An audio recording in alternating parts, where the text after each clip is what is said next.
The Galactic Council tried to control Earth. They unleashed something worse. The message arrived on a Tuesday. Not in any dramatic fashion. No blinding lights in the sky, no seismic tremors rattling the windows of governments worldwide. It came as a compressed signal embedded within the background noise of the Atacama Radio Telescope Array, so perfectly woven into the cosmic static that the automated systems initially flagged it as instrument malfunction. It took Dr. Yemi Adeyinka 47 minutes of manual analysis to realize she was looking at the first confirmed extraterrestrial communication in human history. She sat very still for a long time before calling anyone. The signal, once decoded through the mathematical primer it had thoughtfully included, turned out to be a formal greeting, and more critically, a set of instructions. It came from an entity identifying itself as the Galactic Cooperative Council, or GCC, a governing body representing approximately 400 sentient species distributed across two spiral arms of the Milky Way. They had been monitoring Earth for roughly 300 years. They were not surprised by humanity's development. What had surprised them, the message noted with clinical precision, was how quickly it had happened, and how chaotic the result appeared from the outside. The communication was not a first contact in the romantic sense. It was an intake form.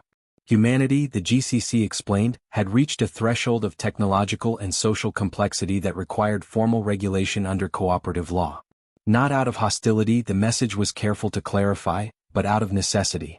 Unregistered civilizations posed navigational hazards, created unpredictable cultural contamination vectors, and, the phrase that would later become infamous in diplomatic circles, generated disruptive anomalies in established equilibrium zones.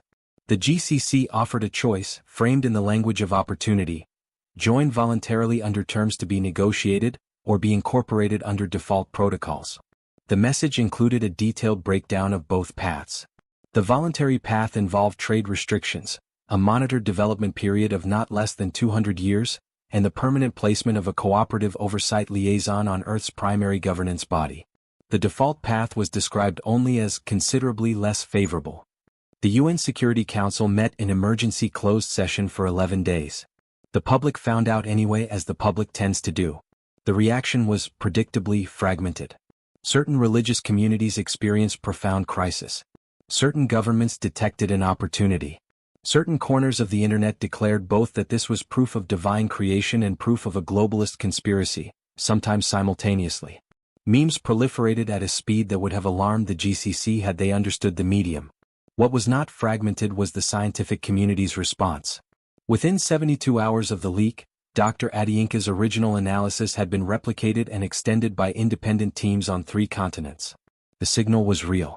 The mathematics were sound. The civilization behind it commanded technology that humanity could not replicate for, at minimum, several centuries. The GCC's offer, if it could be called that, was genuine.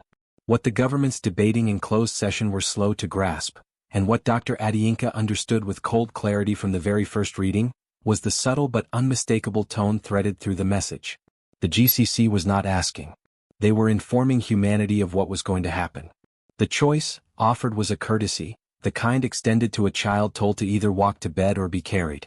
The thing about humans, though, the thing that no 300-year observation program had quite managed to quantify, was how they responded to being talked to like a child. Secretary General Mara Solis, in her private notes from that period, wrote a single line that was later cited in countless analyses. Asterisk, they told us what we were. They should have asked what we intended to become. Asterisk. The formal response transmitted to the GCC coordinates took 3 weeks to draft and went through 49 revisions.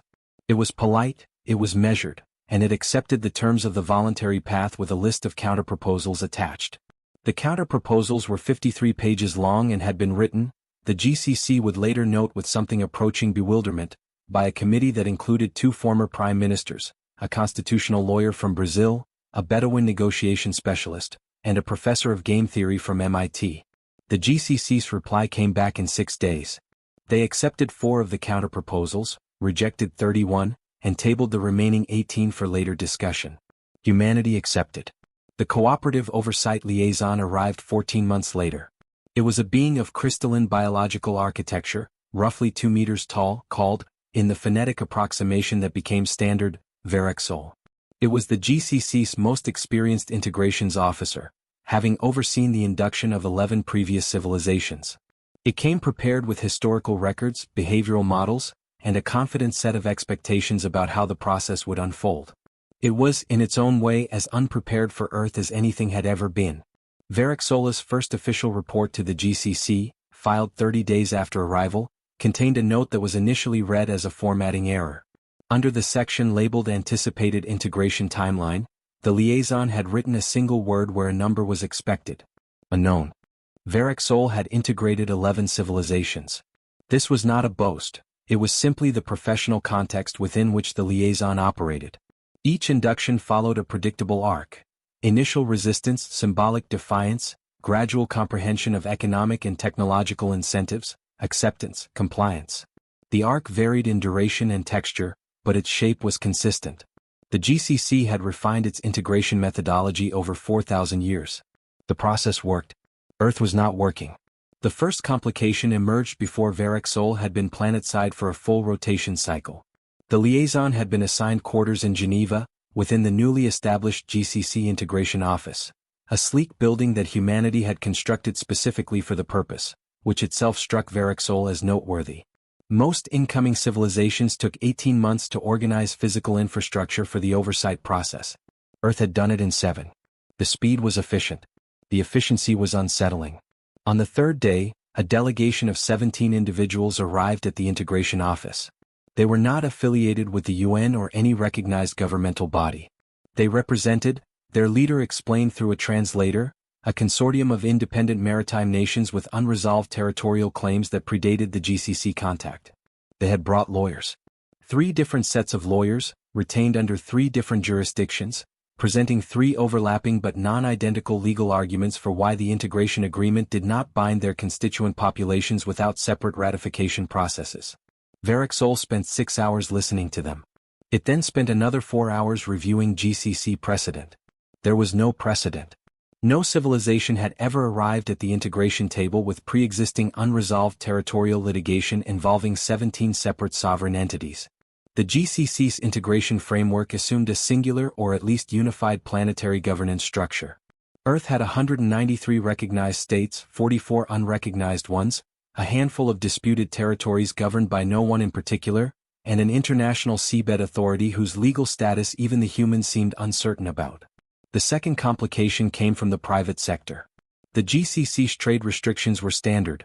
They prohibited any technology transfer above a regulated threshold, controlled access to interstellar markets, and mandated that Earth's orbital space be cleared of non-GCC-approved installations within a 10-year window. The restrictions were designed to be manageable but limiting, ensuring that Earth's development remained supervised and controllable. They were, in the framework of cooperative economics, generous.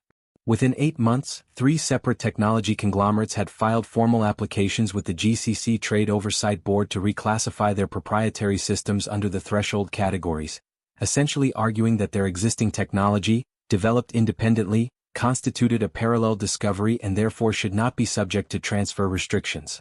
The applications were technically complex, rigorously sourced, and written with a fluency in GCC regulatory language that should not have been possible in 8 months. When Varexol investigated, it found that a team of economists had spent those 8 months doing nothing but reverse engineering the regulatory framework from the treaty text, identifying every loophole and exploiting them systematically. The liaison filed an urgent advisory to the GCC Home Office. Subject civilization demonstrates unusual aptitude for regulatory arbitrage. Recommend framework review. The third complication was cultural and, in some ways, the most disorienting.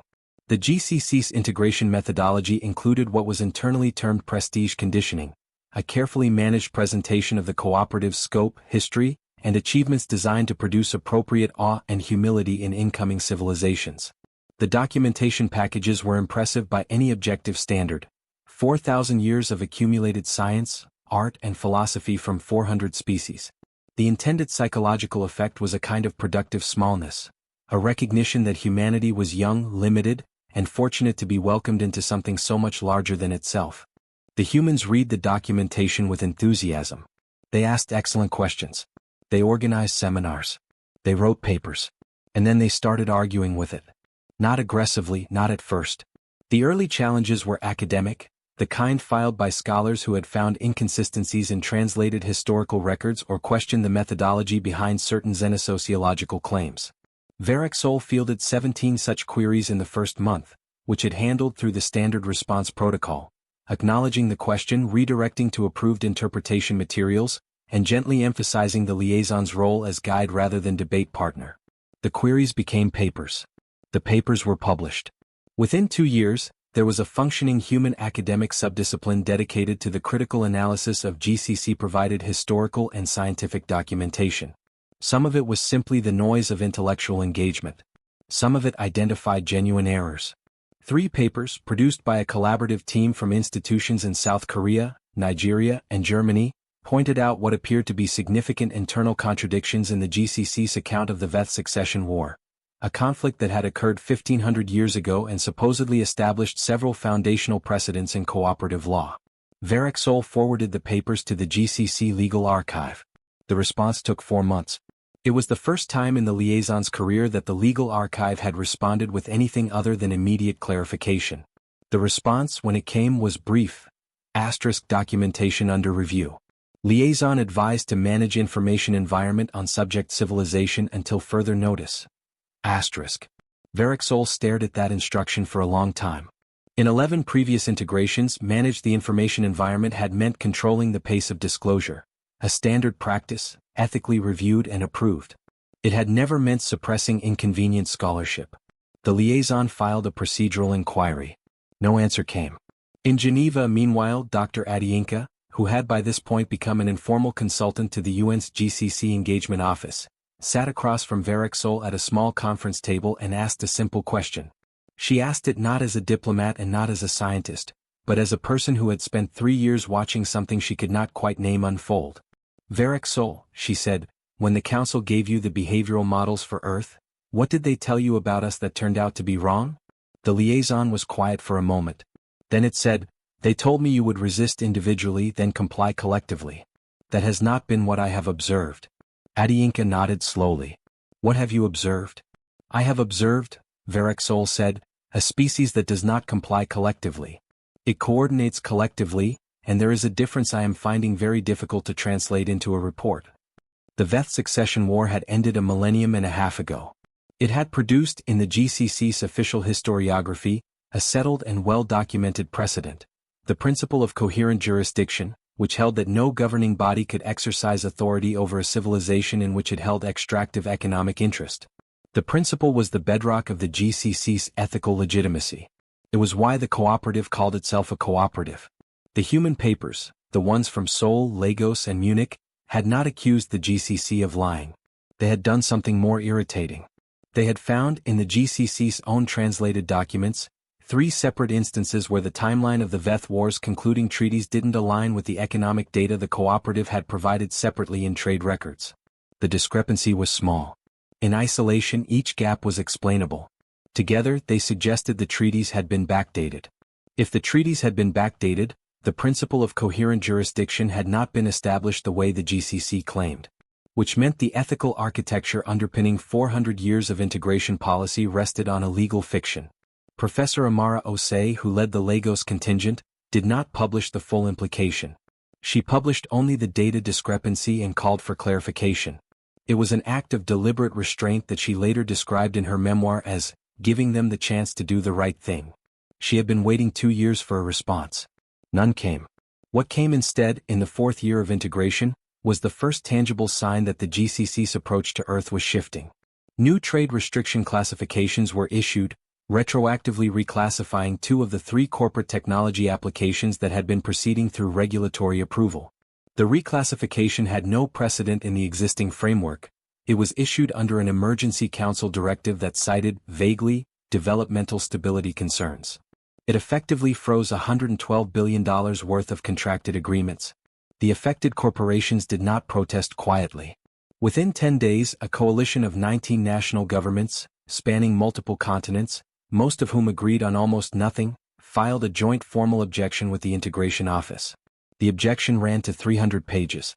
It was accompanied by an independent legal analysis commissioned from a firm in The Hague, which concluded that the retroactive reclassification was inconsistent with the signed integration agreement in at least 6 specific articles. Verexol received the objection, read it, and found, to its professional discomfort, that the legal analysis was correct. The liaison transmitted everything to the GCC Council. Along with the formal documentation, it included a private advisory that was more candid than any communication Verexol had previously sent in 11 integrations. This civilization has demonstrated the capacity to identify procedural violations in our own framework with greater speed and specificity than any previous subject population.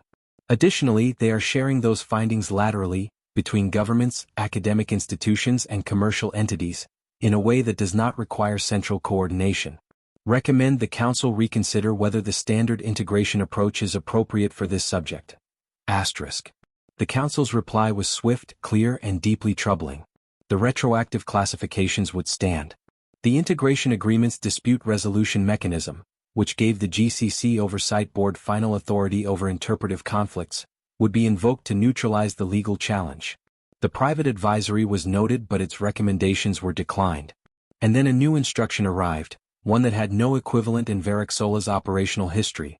The liaison was directed to begin Phase 3 integration protocols 18 months ahead of schedule. Phase 3 was not part of the voluntary path. Phase 3 was the beginning of governance restructuring, the gradual transfer of certain decision-making authorities from Earth's existing institutions to GCC-aligned bodies. It was a standard component of the default incorporation process. It was not supposed to appear in the voluntary track for another 50 years. Verexol did not immediately comply. Instead, it did something it had never done in 4 decades of service. It requested a personal consultation with a senior council member. The request sat unanswered for 3 weeks. When the response came, it was not a consultation. It was a reminder that liaison officers were administrative functionaries and that policy decisions rested with the council. On a Thursday evening in Geneva, Verexol walked to Dr. Adienka's small office in the UN complex, not to the integration office, not through official channels, and sat down across from her. The crystalline being had learned, over 4 years, to approximate the human gesture of sitting in a way that communicated informal conversation rather than protocol. "I need to tell you something," the liaison said. "And I need to tell it to you as an individual who respects your judgment, not as an oversight officer delivering a notification." Adienka set down her coffee slowly. "That sounds like a preamble to something serious." "The Council has directed me to begin Phase 3 integration protocols," Verexol said. "I believe this is in violation of the integration agreement your government signed. I believe it is being done because your civilization has been more persistent and more effective at identifying inconvenient truths than the Council anticipated. And I believe that if Phase 3 proceeds, it will not achieve the stability the Council is seeking." The room was quiet. "Why are you telling me?" Adienka asked. The liaison considered this for a moment with what she had learned to read as genuine reflection. "Because I was told, when I was trained, that the GCC integrates civilizations for their benefit as much as for the cooperative stability. I believe that. I'm no longer certain it is true. And because," Verexol paused, a thing it did rarely, "of the 11 civilizations I have worked with, yours is the only one that would know what to do with this information." Adienka picked up a notepad. Not a digital one. A paper one with a pen. "Tell me everything," she said. It took 11 days to build what Adienka privately called the network, and which had no formal name because naming it would have been a security risk. The structure was not a resistance movement, not in any cinematic sense. There were no underground bunkers, no encrypted manifestos, no dramatic declarations. It was, in its essence, a coordinated information-sharing arrangement between people who already had legitimate roles and who simply chose to exercise those roles at the same time in the same direction. It exploited the fact that the GCC's integration framework had been designed for civilizations with centralized decision-making hierarchies, and Earth didn't have one. The 3 foundational nodes were Adienka, who held the scientific credibility and the direct channel to Verexol, Professor Osei in Lagos, who held the legal scholarship and the international academic connections, and a retired Brazilian diplomat named Carlos Froda, who had spent 30 years in multilateral negotiations and understood, with rare precision, the difference between what a treaty said and what it could be made to mean by people who were patient enough. Within 48 hours, each of them had quietly expanded their circle by 3. Within 11 days, the network comprised 61 people across 23 countries, none of them formally affiliated, all of them doing exactly the work their actual jobs required of them. The first action was not dramatic. Froda filed a request with the Integration Agreement's dispute resolution body, a joint panel that, per the treaty, included 2 GCC representatives and 3 human-appointed arbiters, for a formal clarification of the Phase 3 trigger conditions. This was not a challenge. It was a question. Dispute resolution panels were required under the treaty to respond to formal clarification requests within 60 days. The request was technically impeccable, written in the precise language of the treaty itself. The GCC's position on the panel found itself in a bind. Refusing to engage would be a procedural violation on their part. Engaging would require them to either justify Phase 3's early activation, which Verexol had confirmed was legally indefensible, or acknowledge it was being halted. While the panel process moved forward, OSE released the full implications of her Veth War research.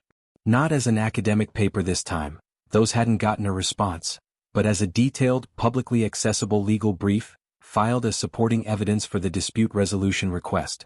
The brief was dry, technical, and absolutely devastating.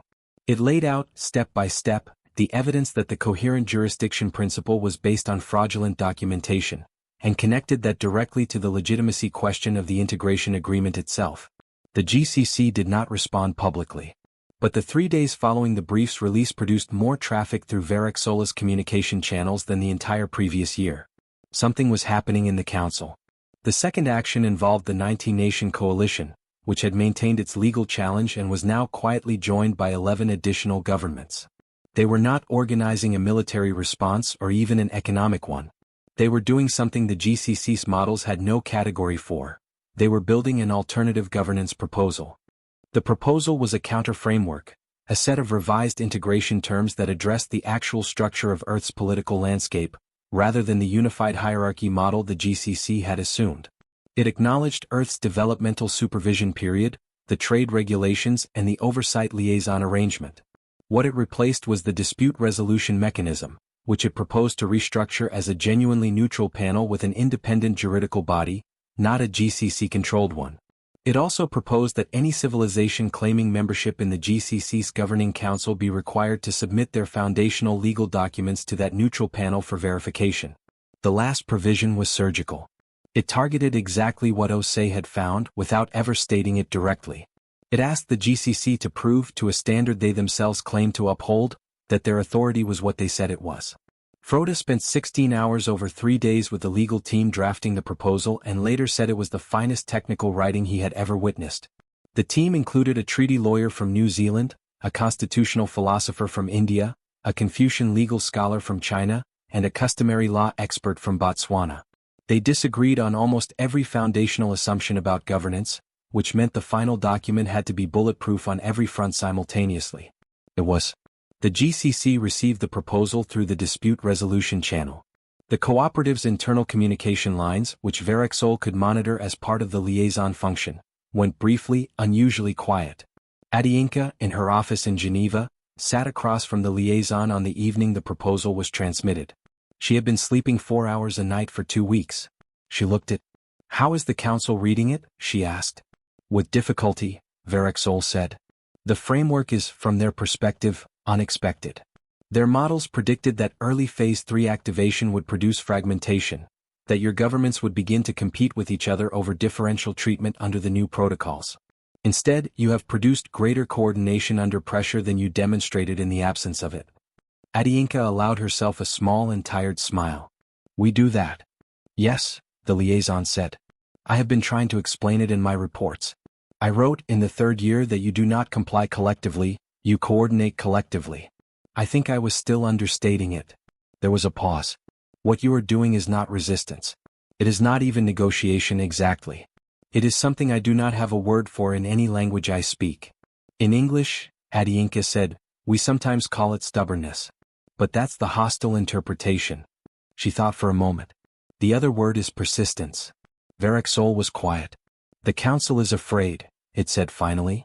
"I want you to understand that. Not of your weapons. Not of your technology. They are afraid because you have found the inconsistency at the center of their authority, and you have not made it into a weapon, you have made it into a question. And the GCC was built to absorb defiance. It was never built to answer questions." The GCC High Council met in extraordinary session on the 43rd day of the dispute resolution process. It was the first extraordinary session in 60 years. The chamber was an architectural marvel of collaborative design. 500 years of accumulated aesthetic input from 400 species, expressing itself in a space that somehow managed to be simultaneously grand and disorienting. The 47 council members present represented the full spectrum of the cooperative's member civilizations, from the ancient crystalline collectives of the outer arm to the comparatively young species who had joined within the last 800 years. They had arrived to discuss a single item: what to do about Earth. The opening briefing was delivered by Senior Integration Director Solenvrath, who had overseen the Earth contact and integration planning for 15 years. It was not a comfortable briefing. The slide comparing projected integration compliance curves to actual Earth data had become, among the Council's junior staff, darkly humorous. Every other civilization in GCC history produced a compliance curve that trended upward after initial resistance. Slowly, sometimes, but consistently. Earth's curve did not trend upward. It produced a pattern that the integration models had no visual category for. A kind of horizontal expansion, branching laterally, growing more complex and more interconnected as pressure increased, but never resolving into the simple upward arc of compliance. The subject civilization, Solenvrath said carefully, is not resisting integration. To be precise, they are engaging with integration more thoroughly than any previous subject population. The difficulty is that their engagement is generative rather than receptive. They are not responding to our framework, they are responding to our framework by building an alternative framework which they are then offering back to us. The chamber was quiet. This was, in the cooperative's experience, not something civilizations did. The legal brief regarding the Veth succession documentation, said Council Elder Ithrenkos, representing the oldest member civilization. I have read it. The human scholarship is not wrong. More silence. The documentation was adjusted, Ithrenkos continued. This is known at the archival level. The adjustment was made at the time for reasons of stability. The alternative was a 3-century legal challenge from the Velhari Compact that would have destabilized the coherent jurisdiction framework before it was fully established. The decision was defensible then. It is considerably less defensible now that a species we attempted to integrate has found it and published it in 11 languages. The solution, argued Council Member Prathsolan, whose civilization had been integrated 300 years ago and now held significant economic position in cooperative trade, is to accelerate Phase 3. If Earth's governance structures are restructured before this legal architecture they have built becomes entrenched. That approach was attempted with the Karen, interrupted Council Member Vasitan.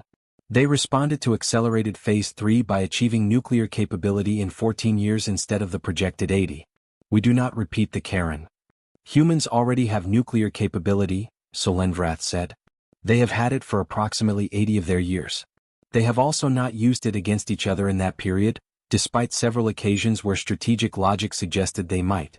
Our behavioral models continue to produce significant predictive errors on this point. Ithrenkos spoke again slowly. The elder had been on the council for 230 years and had, in that time, developed the habit of saying the thing that everyone in the room already understood but was not saying. What the humans have done, Ithrenkos said, is attack us with our own values. They have taken the principle of coherent jurisdiction, which we established to prevent extractive authority over subject civilizations, and they are applying it to us. They are asking us to be what we claim to be. That is not a military threat. It is not an economic threat. It is something considerably more difficult to neutralize. We could simply deny the brief's validity, said Prathsolan. We could, said Ithrenkos. And then 387 member civilizations, some of whom were integrated under the same documentation we would be denying, would be entitled to ask the same question. The humans have created a situation in which our response to Earth becomes precedent for our relationship with everyone. The silence that followed was the longest in the session. Verexol was not in that chamber. The liaison was in Geneva, sitting in the integration office, writing the most detailed and candid report of its career. The report documented, in careful order, what the liaison had observed: the speed of human lateral coordination, the quality of the legal scholarship, the proposal's technical rigor and, most pointedly, the fact that none of it had required a central command. No single entity had directed the network. No government had ordered it. It had emerged from the same distributed, non-hierarchical structure that the GCC's integration models had mistaken for political weakness. The report concluded with a recommendation that Verexol understood might end its career. The GCC should accept the counter-framework.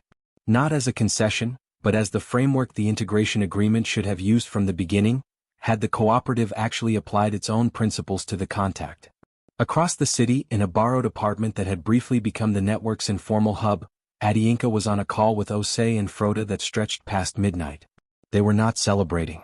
They were waiting, and waiting, in their respective ways, was something all three of them had learned to do with patience rather than anxiety.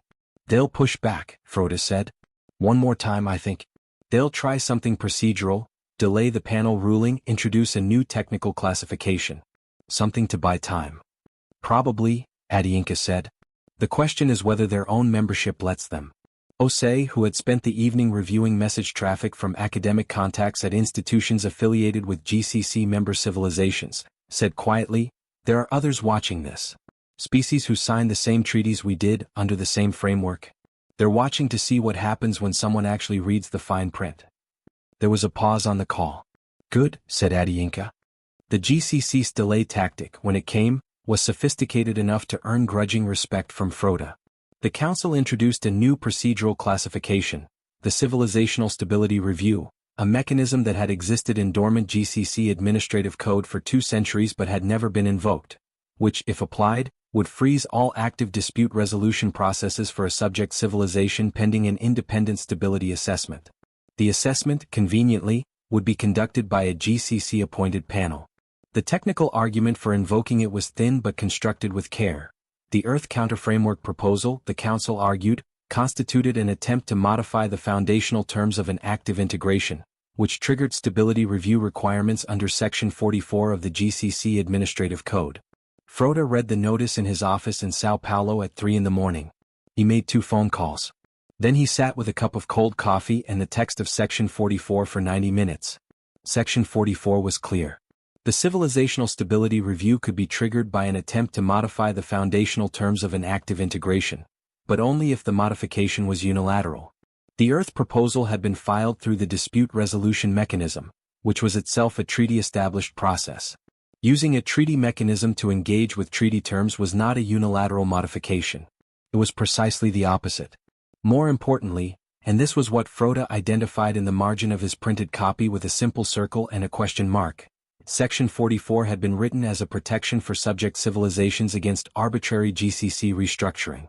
Its original legislative purpose, documented in the GCC's own archived proceedings, was to prevent the cooperative from destabilizing newly integrated civilizations through rapid governance changes. The Council was attempting to use a protection clause designed for subject civilizations as a tool against them. This was a gift. Not because it would end the conflict but because it completed something. The Earth position had been, from the beginning, a mirror. It held GCC principles up to GCC actions and asked why they didn't match. The Civilizational Stability Review gambit was the Council reflecting the same mirror back without appearing to notice.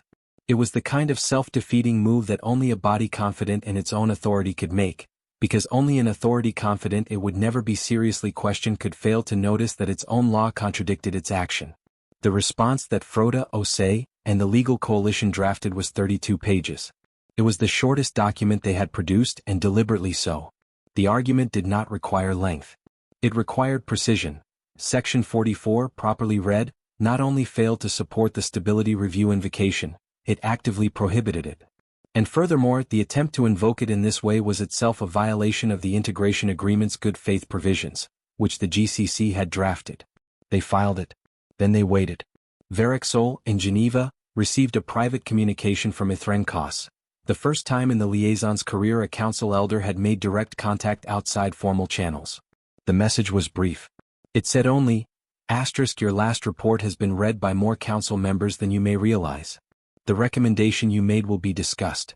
I cannot tell you more than this. *. Adiinka, when Verexol relayed the message, sat quietly for a moment. She had learned, in 5 years of working alongside the liaison, to read its silences. You're worried, she said. I am, the liaison said. Not about the legal outcome. I believe the legal outcome will eventually resolve in your favor. I am concerned about what the Council will do in the period before that resolution, and whether those actions will change something that cannot be changed back. You mean Phase 3? I mean more than that. Verexol paused. There are members of the Council who believe the Earth situation has already exceeded the point of productive integration. There is a position, minority currently but not negligible, that argues Earth should be reclassified from a voluntary path integration to a full containment designation. Adiinka's expression didn't change immediately. When it did, it became something specific and serious. Containment. What does that mean in practice? A quarantine boundary. Trade prohibition. No outgoing communications beyond the integration zone. No further participation in dispute resolution.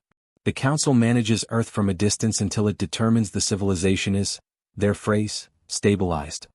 That would violate everything they've committed to. Yes, Verexol said. That is why it is currently a minority position. It requires the Council to acknowledge, openly, that the integration framework does not apply to civilizations that use the framework to challenge the Council. Most members understand that acknowledging this would end the cooperative's legitimacy with every species that heard of it. Most members, Adiinka said. Most, the liaison confirmed. A silence settled between them. Outside the Geneva office windows, the city moved in its ordinary evening rhythm, traffic and light and the small steady noise of people living their lives, most of them unaware that anything pivotal was happening a few kilometers away in a borrowed conference room. Adiinka thought about the 78 other species watching from within the GCC's membership. She thought about the ones who had been integrated 100 years ago, 200 years ago, who had signed treaties under the same legal architecture she was now dismantling piece by careful piece. She thought about whether they had ever wanted to ask the questions Earth was asking, and what had stopped them. Verexol, she said. The civilizations that were integrated before us, the ones that saw the prestige documentation and didn't argue with it, is that because they believed it or because they were alone? The liaison was still for a long moment. I have been thinking about that question for approximately 3 years, it said. I believe the answer is both. But primarily the second. Then this was never only about us. No, Verexol said. I don't believe it ever was. In the GCC Council chamber 200 light-years away, a vote was being called on the containment designation proposal. It failed, 17-30. But 17 was not 0. And the 30 who voted against it included several who cast their votes not out of principle, but out of uncertainty about whether containment was still possible. That distinction, between refusal and doubt, was the kind of thing Froda would have circled and marked with a question mark. It meant the fight wasn't over. It meant the harder part was coming. It also meant for the first time that the GCC was on the defensive. The ruling came on a Wednesday. Another Wednesday, Adiinka noticed this and thought, briefly, that the universe had a preference for that particular day when it decided to move. The Joint Dispute Resolution Panel, having deliberated for 79 days, ruled in Earth's favor on the primary question. Phase 3 integration protocols could not be activated ahead of the treaty-specified timeline without unanimous consent of the subject civilization's recognized governance bodies. The retroactive trade reclassifications were invalidated. The Civilizational Stability Review invocation was dismissed as inconsistent with Section 44's legislative intent. The counter-framework proposal was to be taken up in formal treaty revision negotiations, beginning within 90 days. The ruling was 640 pages. Earth's legal coalition had been given access to the panel's deliberations through the treaty's procedural transparency requirements, and they had submitted 3 rounds of supplementary evidence. The GCC's representatives had not submitted a third round. Froda, reading the ruling section on the VETH documentation, found a single footnote, understated, precise, almost buried, that effectively acknowledged the historiographic concern without making it explicit. It was the diplomatic equivalent of a door being left slightly open. He read it 3 times. Then he called Osei, who had read the same footnote and was laughing in a way that took her 30 seconds to explain. They're admitting it without admitting it, she said. That footnote is the legal architecture for a full review of the coherent jurisdiction precedent, but structured so the Council can initiate it themselves on their timeline, rather than having it imposed. They're giving themselves a face-saving way to do the right thing. Will they use it? Froda asked. Some of them will, Osei said. The ones who voted against containment out of principle rather than doubt. The formal response from the GCC arrived a week later. It accepted the panel ruling. It committed to treaty revision negotiations. It said nothing about the VETH documentation. What it did include, in a paragraph that read as if it had been debated word by word, was an acknowledgement that the Earth integration process had identified structural inconsistencies in existing integration frameworks that warrant systematic review across all active and historical integration agreements. 387 member civilizations received that acknowledgement simultaneously with Earth. In the following weeks, the GCC Oversight Board received formal inquiries from 22 member civilizations, species integrated between 50 and 400 years ago, requesting access to their original integration documentation for independent review. Some of the inquiries were cautious. Some were urgent. All of them cited Earth's dispute resolution filing as the procedural precedent. This was the thing the Council had not foreseen. Not the human legal arguments. Not the coordination, impressive as it was. What they had not modeled was the effect of watching a newly integrated civilization do openly what every integrated civilization at some level had wanted to do, and survive. Verexol submitted a formal request for reassignment shortly after the ruling. The request was granted, unusually quickly, with a notation that the liaison service record reflected exceptional dedication.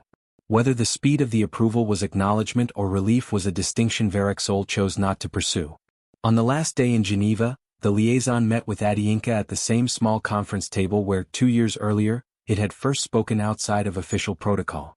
The integration office was being restructured under the new framework. The oversight liaison position was being replaced by a bilateral GCC Earth Coordination Office, jointly staffed, with a dispute mechanism that didn't run through GCC control channels. "I want to ask you something," Verexol said. "Before I go. What did you know at the beginning that you didn't tell me?" Adiinka considered this honestly. "I didn't know anything specific," she said. "But I read the original message, the very first contact signal, and I thought, this is an organization that's been doing this for 4,000 years and hasn't changed how it does it. That usually means it stopped asking whether it should be doing it that way." She paused. "Every institution gets to that point eventually if it goes long enough without someone pushing back." "The Council will reform," Verexol said. "Slowly. With resistance. But the 22-member inquiry requests. That is more pressure than they have faced in 5 centuries. The process you began will not stop with Earth."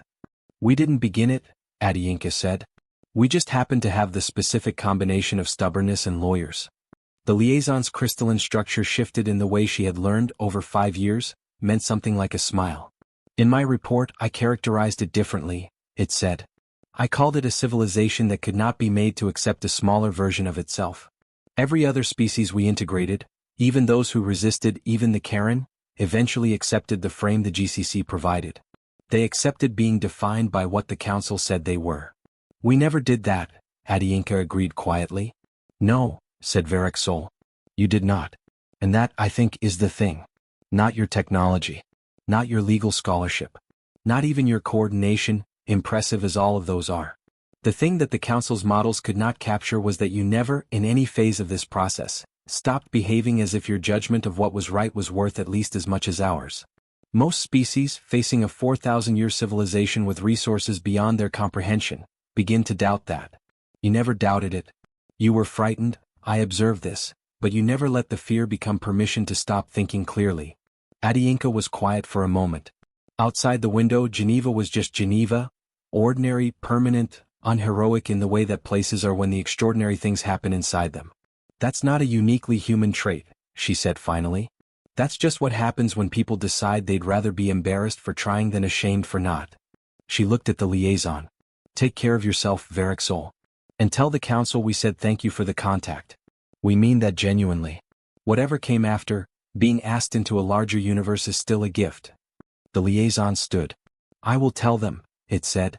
"I will also tell them what I believe they should understand, which is that whatever happens next between Earth and the cooperative, however long this reform takes, however difficult it becomes, they would be very unwise to mistake your patience for passivity." "Will they listen?" "Some of them," Verexol said. "The ones who need to." The treaty revision negotiations began 68 days later. They were complicated, iterative, and frequently frustrating. They produced, over 3 years, a revised integration framework that restructured dispute resolution for all GCC member civilizations and established, for the first time in cooperative history, an independent judicial body with authority to review foundational cooperative law. It was not a revolution. It was not a conquest. It was something considerably more durable. A process, imperfect and slow and driven by people who had decided that the universe's rules applied to everyone who claimed to be bound by them. The first ruling of the new independent body, 3 years after Verexol left Geneva, addressed the Veth succession documentation directly. It found the original treaties were valid in effect but noted the historical record required correction. The correction was published. 400 species read it. The cooperative had set out to integrate a young, chaotic civilization at the edge of a minor spiral arm. What they had done, in trying to contain it, was something considerably more complicated. They had handed that civilization a mirror, assumed it would find the reflection humbling, and discovered, too late, that some species look into a mirror not to see themselves as others see them, but to make sure they are still recognizably who they intended to be. Earth was still recognizable. The cooperative, as a result, was becoming something it had not been in a very long time. Something answerable.